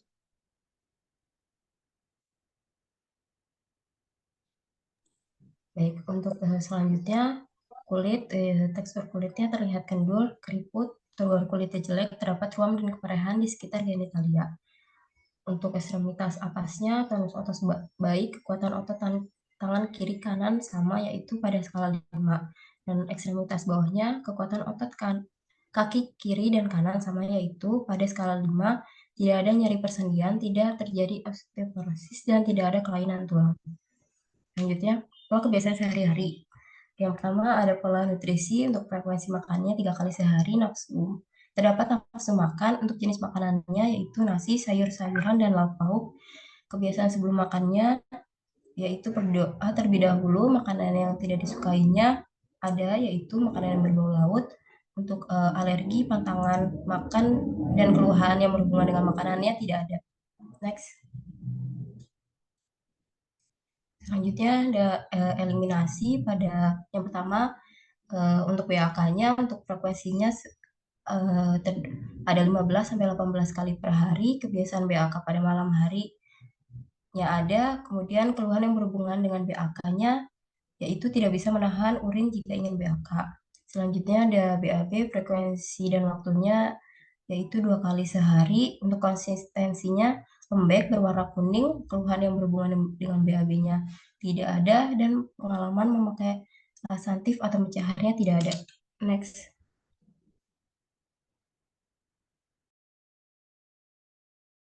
Selanjutnya di sini ada untuk personal hygiene. Yang pertama mandinya itu 2 kali sehari, pagi dan sore pakai sabun. Terus oral hygiene, gosok giginya 2 kali sehari sehabis mandi dan sebelum tidur. Menggunakan pasta gigi juga. Terus ada cuci rambut, frekuensinya itu 3 kali seminggu menggunakan shampoo. Untuk kuku dan tangan, gunting kuku selama 2 kali dalam sebulan. Terus pasiennya juga ada kebiasaan untuk mencuci tangan memakai sabun. Keempat ini ada istirahat dan tidur. Kalau tidur malamnya itu 5 jam sehari, kalau tidur siangnya itu 1 jam sehari. Untuk keluhannya, pasien ini sering terganggu karena suka mau pipis gitu kalau misalkan mau ke WC malam-malam hari. Yang kelima, kebiasaan mengisi waktu luang, biasanya dengan membaca Al-Quran dan juga berdoa. Yang keenam, kebiasaan yang mempengaruhi kesehatan, ngerokok, minuman keras tidak, terus nggak tergantungan terhadap obat iya, karena pasiennya kan tadi memiliki hipertensi ya. Ini ada pengkajian khusus diagnostik. Yang pertama itu untuk masalah kesehatan kronis. Di sini untuk fungsi penglihatan, pendengaran, fungsi paru atau pernapasan, fungsi jantung, fungsi pencernaan, semuanya tidak ada keluhan. Jadi skornya ini adalah 0.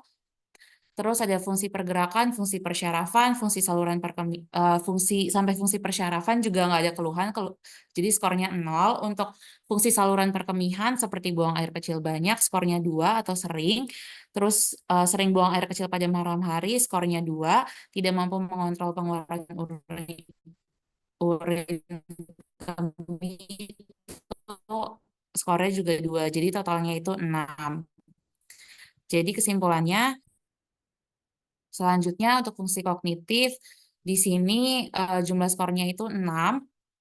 Yang benarnya dari nomor 1, nomor 2, jam berapa, pas ditanya jam berapa, tahun berapa, di mana alamat, terus anggota keluarga, siapa nama anggota keluarga, dan nama Republik Indonesia, ini pastinya bisa menjawab. Jadi jawabannya benarnya ini ada 6, berarti selanjutnya di sini ada status fungsional. Status fungsional ini untuk mandi, nyiapin makanan, memakan makanan yang telah disiapkan, memelihara kebersihan diri, buang air di WC, terus dapat mengontrol pengeluaran feses atau tinja, buang air kecil di kamar mandi. Ini semuanya mandiri, nilainya 1. Kemudian berjalan di lingkungan tempat tinggal atau keluar ruangan tanpa alat bantu seperti tongkat, menjalankan ibadah sesuai agama dan kepercayaan yang dianut, melakukan pekerjaan rumah kayak merapikan tempat tidur, mencuci pakaian, memasak, membersihkan ruangan, berbelanja untuk kebutuhan sendiri atau kebutuhan keluarga, menyiapkan obat dan minum obat sesuai dengan aturan, melakukan aktivitas di waktu luang. Ini skornya 1. Untuk yang skor 0 ini ada dapat mengontrol pengeluaran air kemih, ini dia tergantung, skornya 0. Terus mengelola keuangan seperti menyimpan dan menggunakan uang sendiri, menggunakan sarana transportasi umum untuk berpergian, dan merencanakan dan mengambil keputusan untuk kepentingan keluarga dalam hal penggunaan uang, aktivitas sosial yang dilakukan, dan kebutuhan akan pelayanan kesehatan, ini juga skornya 0 atau tergantung. Jumlah skornya itu 13, berarti disimpulkan bahwa klien ini dapat mandiri. Kemudian di sini ada status psikologis. Yang diitemin ini berarti yang ada kelainannya gitu ya teman-teman. Kayak merasa mempunyai lebih banyak masalah dengan daya ingat dibanding orang lain, kalian merasa iya. Terus ini merasa sulit untuk berkonsentrasi, iya. Menikmati tidur, tidak. Berarti jumlah terganggunya itu sebanyak 3. Jadi kesimpulannya status psikologis dalam rentang normal. Kemudian selanjutnya di sini ada lingkungan tempat tinggal. Bisa dilanjut sama teman saya. Iya, selanjutnya ada lingkungan tempat tinggal. Yang pertama itu kebersihan dan kerapian ruangannya itu bersih, penerangannya itu sangat terang, sirkulasi udaranya baik, keadaan kamar mandi dan WC-nya itu ada toilet duduk. Yang kelima ada pembuangan air kotor itu ada. Yang keenam sumber air minumnya itu sumbernya dari pump. Yang ketujuh itu pembuangan sampah yaitu tertutup diambil petugas di tempat panti. Yang kedelapan ada sumber pencemaran itu nggak ada. Yang kesembilan itu penataan halaman itu rapi, bersih. Yang ke-10 privasinya aman. Yang ke-11 resiko jatuhnya tinggi. Next.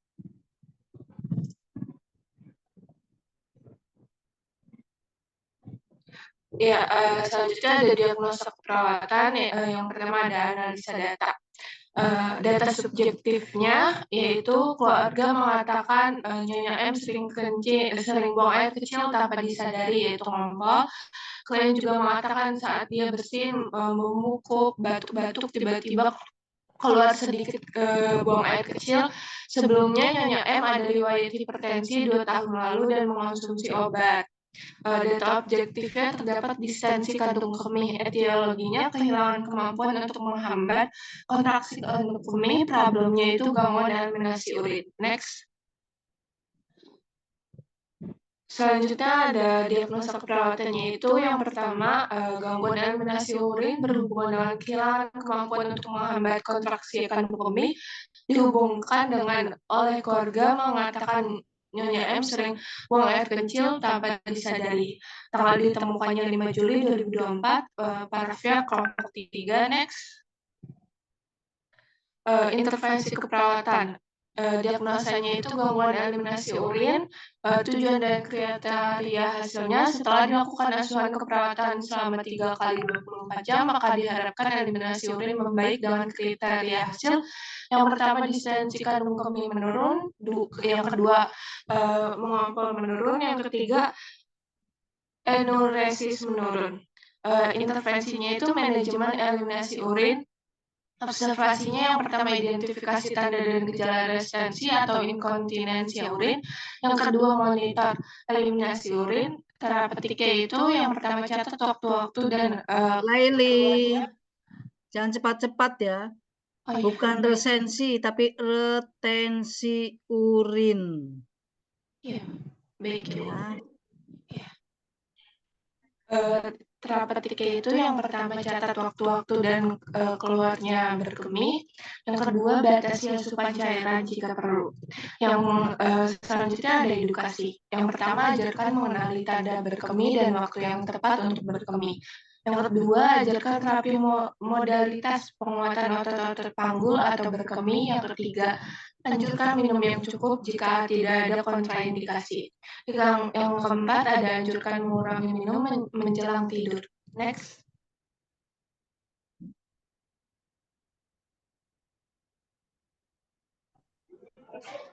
Ya, baik. Izin masuk ya di sini. Selanjutnya ada implementasi keperawatan di hari pertama. Yang pertama yaitu memonitor eliminasi urin, misal frekuensi, konsistensi, aroma, volume, dan warna. Respon subjektifnya ini keluarga mengatakan Nyonya M sering buang air kecil tanpa disadari atau yang disebut ngopol. Lalu kedua, klien sendiri mengatakan tidak bisa menahan jika sudah terasa ingin buang air kecil. Lalu klien juga mengatakan saat dia bersin, membungkuk, batuk, tiba-tiba keluar sedikit air kucing. Lalu respon objektifnya ini frekuensi berkemih dari klien ini 15-18 kali sehari. Lalu tinggi badannya 150, BB-nya 45, lalu tekanan darahnya 180/140 mm air raksa, lalu heart rate-nya itu 80 kali per menit, nafasnya 18 kali per menit, lalu output cairannya 2100 cc. Untuk warna urinnya ini kuning kecoklatan. Next. Selanjutnya mencatat waktu-waktu dan haluan berkemih. Respon subjektifnya pasien mengatakan sering berkemih sekitar 15-18 kali per hari. Respon objektifnya frekuensi berkemih tiap hari 15-18 kali per hari dengan sekali berkemih kira-kira sekitar 116-140 cc. Lalu ada membatasi asupan cairan. Respon subjektifnya pasien mengatakan selama ini minum kurang lebih 1000 cc per hari. Lalu respon objektifnya pasien tampak sering minum. Lalu ada implementasi mengajarkan mengenai tanda berkemih dan waktu yang tepat untuk berkemih. Lalu ada mengajarkan terapi modalitas penguatan otot-otot panggul atau berkemih. Next.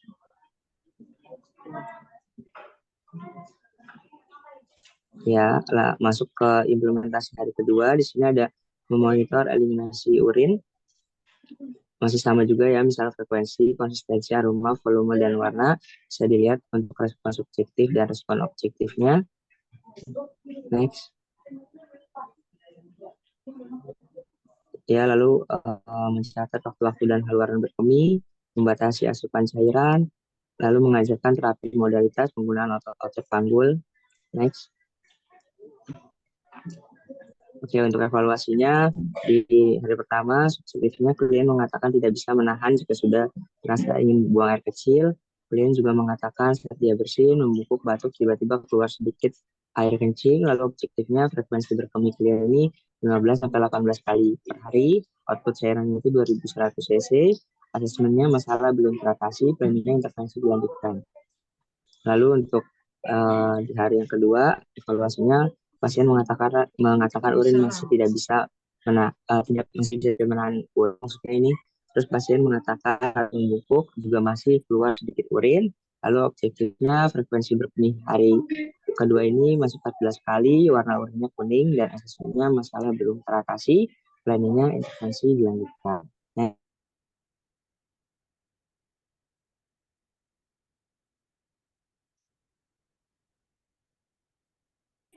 oke, di sini saya akan memberikan kesimpulan mengenai Ibu. Inkontinensia urin, kondisi di mana klien mengalami masalah kesehatan karena keluarnya urin secara tidak sengaja. Nah, gejala dari inkontinensia urin ini diantaranya keinginan terus-menerus untuk buang air kecil dan tidak mampu menahan terlalu lama. Perasaan kandung kemih penuh, buang air kecil saat batuk, bersin, dan juga tertawa. Next. Udah selesai. Oke, demikian presentasi dari kelompok kami. Saya serahkan kembali ke moderator. Ya, baik. Terima kasih kelompok pemateri. Selanjutnya saya buka sesi tanya jawab kepada teman-teman yang ingin bertanya tentang inkontinensia urin. Dipersilakan untuk raise hand. Tadi itu ya pertanyaan Ibu tuh banyak tuh. Masa di abdomen memeriksa pembesaran limpa itu dari mana? Terus usus buntu. Emang kita punya usus buntu, tapi usus buntu yang normal. Tapi kalau itu appendicitis, jadi usus buntu yang terinfeksi. Coba yang abdomen tadi, kelenjar limpa, bagaimana cara memeriksa pembesaran kelenjar limpa kelompok?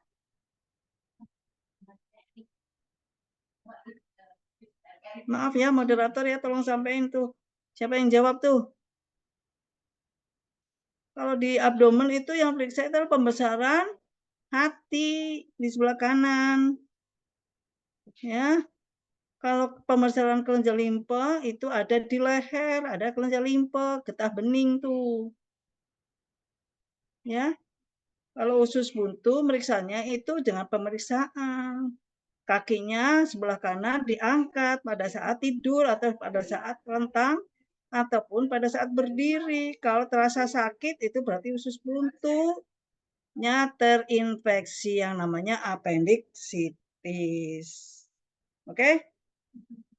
Ya, silakan yang lainnya. Ada pertanyaan, silakan. Ya, bagaimana teman-teman yang lainnya? Apakah ada pertanyaan?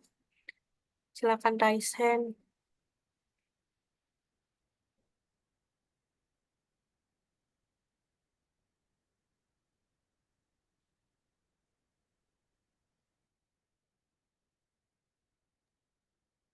Ya, kepada Kurnia dipersilakan. Baik, sebelumnya izin masuk moderator. Saya Kurnia Widowati ingin bertanya tentang mengapa sih inkontinensia urin itu mempengaruhi kualitas hidup dan kesejahteraan emosional seseorang. Terus bagaimana sih strategi untuk meningkatkan kualitas hidup dan kesejahteraan emosionalnya? Terima kasih. Baik, terima kasih. Selanjutnya Atika dipersilakan. Iya, izin moderator Atika dari kelas B Aduh, kok nggak salam ya masuk bertanya ruangannya? pada Emang kamu kelompok. masuk asal? Ada perbedaannya nggak sih kalau Masa suaranya inkontinensia halus urin banget. di pria Kedengaran. sama Ulangi wanita coba. gitu? Kalau ada perbedaannya, bagaimana perbedaannya? Terima kasih. Ya, selanjutnya Sabrina dipersilakan. Ya, sebelumnya terima kasih moderator. Izin Sabrina dari kelas 4B, izin bertanya kepada kelompok.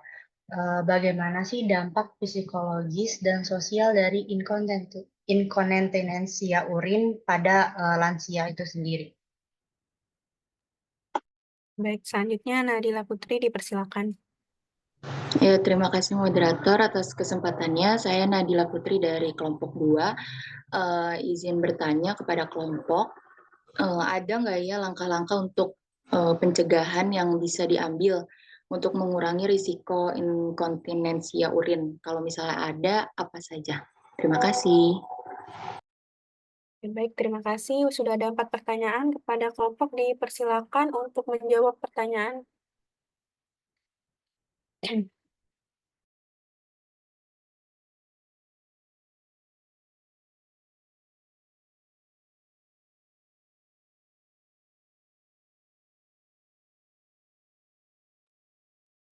Bagaimana kelompok? Apakah sudah bisa menjawab pertanyaannya?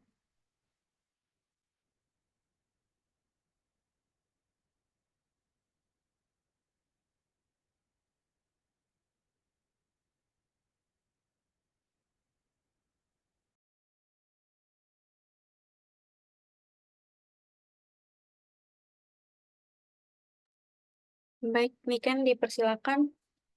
Ya, izin mod, saya Niken dari kelompok. Mau ngejawab pertanyaan dari Sabrina.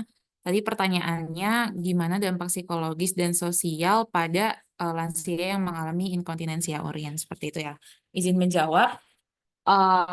Jadi, dampak psikologisnya yang pertama itu pasti lansianya bakal ngerasa dia malu ya. Malu dan juga ngerasa rendah diri gitu. Lansia yang mengalami inkontinensinya ini sering merasa malu dan rendah diri karena ketidakmampuan mereka mengendalikan fungsi tubuh mereka. Terus yang kedua itu kecemasan dan juga depresi. Pasti kalau lansia yang mengalami inkontinensia urin, dia pasti merasa cemas karena takut, misalkan kalau misalkan dia lagi di luar atau misalkan dia lagi beraktivitas gitu, dia takut tiba-tiba ngompol gitu atau bocor gitu. Jadi kondisi ini bisa dapat menyebabkan kecemasan tentang kemungkinan kebocoran urin di tempat umum yang bisa berkembang menjadi depresi jika masalah ini tuh terus berlanjut gitu kalau nggak ditanganin tanpa penanganan. Terus yang ketiga itu stres dan frustasi. Lansia yang mengalami inkontinensia urin pasti apa ya kayak kalau mengalami inkontinensia urin sehari-hari gitu tiap hari pasti lama-lama juga bakal bikin stres ke lansianya gitu. Terus juga menyebabkan gangguan tidur, terutama kalau misalkan si inkontinensia urinnya ini terjadi di malam hari, yang harusnya dia bisa tidur nyenyak, malah bolak-balik ke kamar mandi gitu.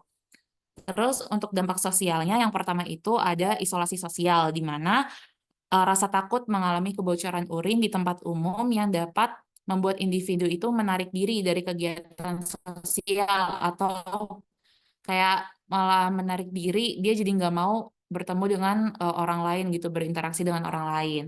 Terus juga ada penurunan produktivitas kerja, stres dan gangguan tidur yang terkait dengan inkontinensia urin dapat mengurangi fokus dan produktivitas di tempat kerja. Seperti itu. Apakah terjawab, Sabrina? Ya, sudah terjawab. Terima kasih. Baik, selanjutnya Kanza Amanda dipersilakan. Ya, terima kasih Mot atas kesempatannya. Saya Kanza dari kelompok. Izin menjawab pertanyaan dari Kurnia. Pertanyaan itu tadi monitoran emosional seorang dan bagaimana strategi untuk meningkatkan kualitas hidup dan kesejahteraan emosionalnya. Inkontinensia mempengaruhi kualitas hidup karena memberi banyak dampak. Sebenarnya tadi kayak udah banyak yang dijawab dari Niken juga, kayak pengaruh terhadap kualitas hidupnya seperti keterbatasan aktivitas. Inkontinensia urin itu dapat memberi dapat menyebabkan keterbatasan aktivitas lansia. Lansia mungkin enggan untuk menghadiri acara sosial, berolahraga, atau berpergian karena khawatir akan kebocoran dan ketidaknyamanan. Terus mengganggu kebersihan dan kenyamanannya juga. Frekuensi kebocoran dapat mengganggu kenyamanan dan kebersihan pribadi lansia itu. Hal ini seringkali memerlukan perubahan pakaian atau penggunaan produk-produk lainnya kayak Pampers dan lainnya yang biasa menjadi hal yang merepotkan dan mengganggu rutinitas harian lansia. Terus tadi kualitas tidurnya juga yang lansia jadi sering terbangun untuk pergi ke toilet, mengganggu tidur yang nyenyaknya, terus dapat berdampak negatif pada kesehatan fisik dan mentalnya. Terus pengaruh terhadap kesejahteraan emosional, rasa malu, dan stigma masyarakatnya. Banyak lansia yang merasa malu atau tertekan karena inkontinensia urin yang dialaminya. Terus membuat lansia juga merasa terisolasi atau tidak nyaman untuk berbicara tentang masalahnya. Terus lansia juga bisa mengakibatkan kecemasan dan depresi. Kekhawatiran tentang kemungkinan kebocoran atau perasaan tidak nyaman dapat meningkatkan kecemasan dan resiko depresi. Terus rasa frustasi atau ketidakmampuan untuk mengontrol kondisi dapat memperburuk perasaan lansia tersebut. Terus strateginya itu bisa ke dukungan profesional, konsultasikan dengan dokter, ahli urologi, atau profesional kesehatan lainnya untuk mendapatkan penanganan medis yang tepat dan informasi yang bermanfaat. Terus mendapatkan dukungan emosional dan sosial, kayak bergabung dengan kelompok dukungan atau mencari dukungan dari keluarga dan teman, sehingga dapat membantu mengurangi rasa isolasi sosialnya. Terus edukasi dan kesadaran kayak mempelajari lebih lanjut tentang inkontinensia dan cara-cara mengelolanya, serta dapat membantu mengurangi kecemasan dan meningkatkan kontrol terhadap situasi. Terus kayak perubahan gaya hidupnya, lansia bisa merubah gaya hidup yang sehat, kayak termasuk diet seimbang, olahraga teratur, dan menjaga berat badan ideal. Dengan dukungan yang tepat dan pendekatan tersebut, sehingga lansia dapat mengelola dampak inkontinensia urin dengan lebih baik dan meningkatkan kualitas hidup mereka. Begitu jawabannya, Nia. Apakah sudah terjawab? Yang menjawab sudah terjawab, Kanza. Terima kasih. Baik, selanjutnya Anida di Jawabannya bagus itu ya, lengkap ya.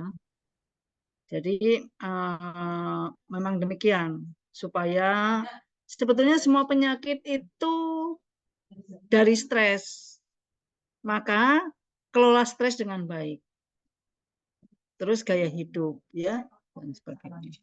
Silakan lanjut Angel ya, bukan Sabrina ya. Angel, silakan Angel. Ya, selanjutnya Anida dipersilakan. Baik, terima kasih moderator. Saya akan menjawab pertanyaan dari Atika. Ya, tadi kan sudah bertanya ya, apa perbedaan antara inkontinensia urin pada pria dan wanita. Nah, saya akan menjawab. Nah, kan inkontinensia urin pada wanita itu kan ada beberapa perbedaan yang penting terkait dengan anatomi, penyebab, dan faktor risiko. Nah, dari anatomi wanita itu kan uretranya lebih pendek. Nah, uretra lebih pendek dibandingkan pria yang membuat kontrol sikter urin lebih menantang. Nah, terus juga struktur panggul.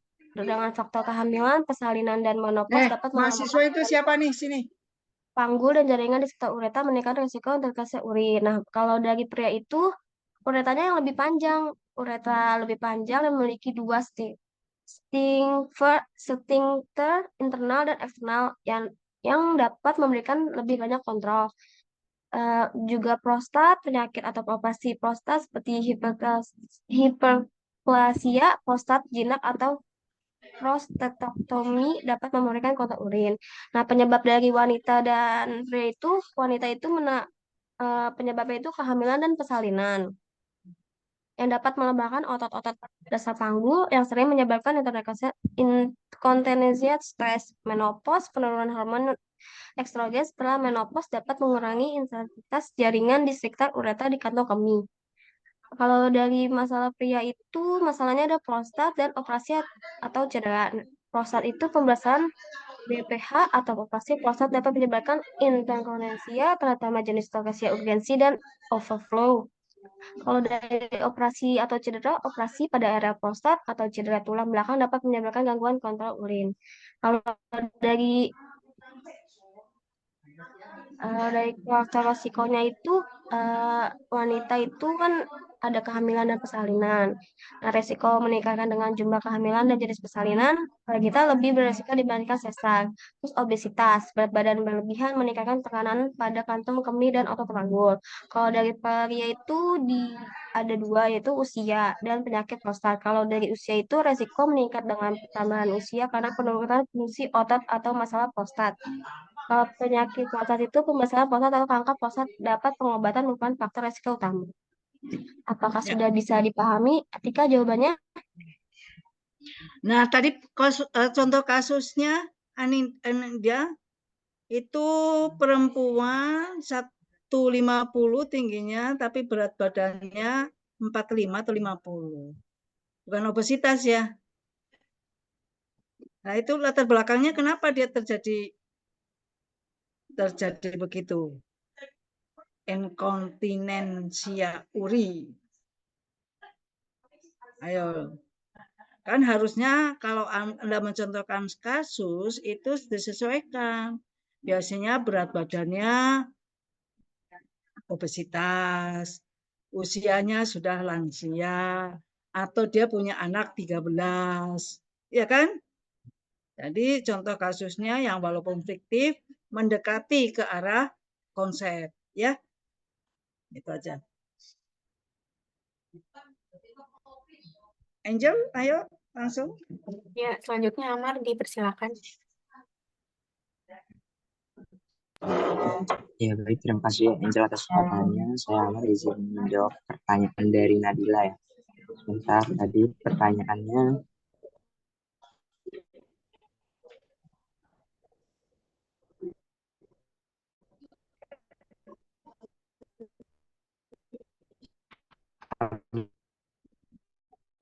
jalan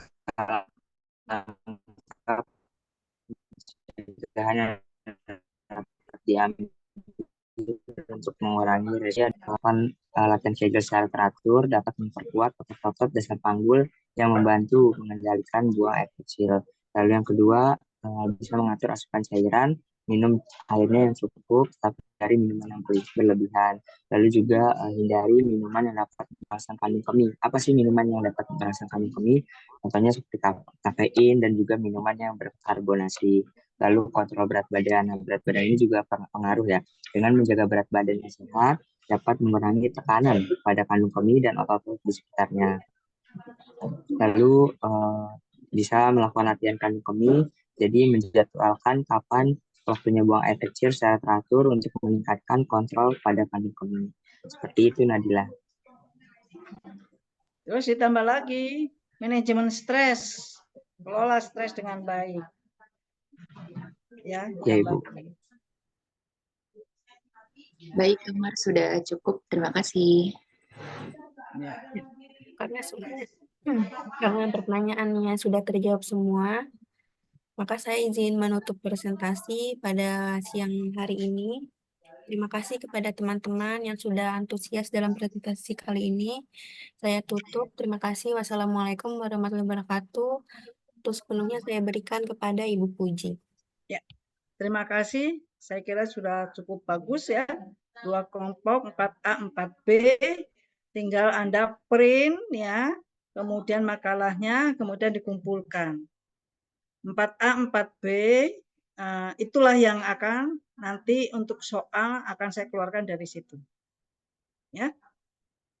Marilah kita saling menjaga gaya hidup ya. Gaya hidup itu meliputi makan, minum, istirahat, kelola stres, olahraga, Kegel exercise ya, pagi-pagi, sore, pagi pas mandi, terus sore pas mandi juga lakukan Kegel exercise agar organ-organ genitalia kita sehat ya.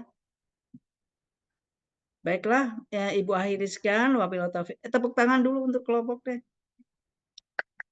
Ya.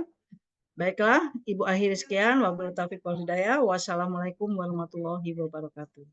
Waalaikumsalam Waalaikumsalam warahmatullahi wabarakatuh. Izin share. Ya, Izin Ibu screenshot, Ibu. izin ya. Oh, screenshot dulu, silakan. Kelas B dulu apa kelas A? Kelas B dulu. Oh, kelas B dulu.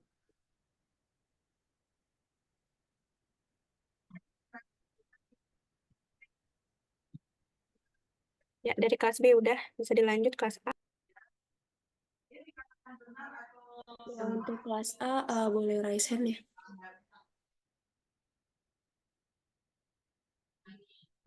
Itu ada yang masih Angel masih ada.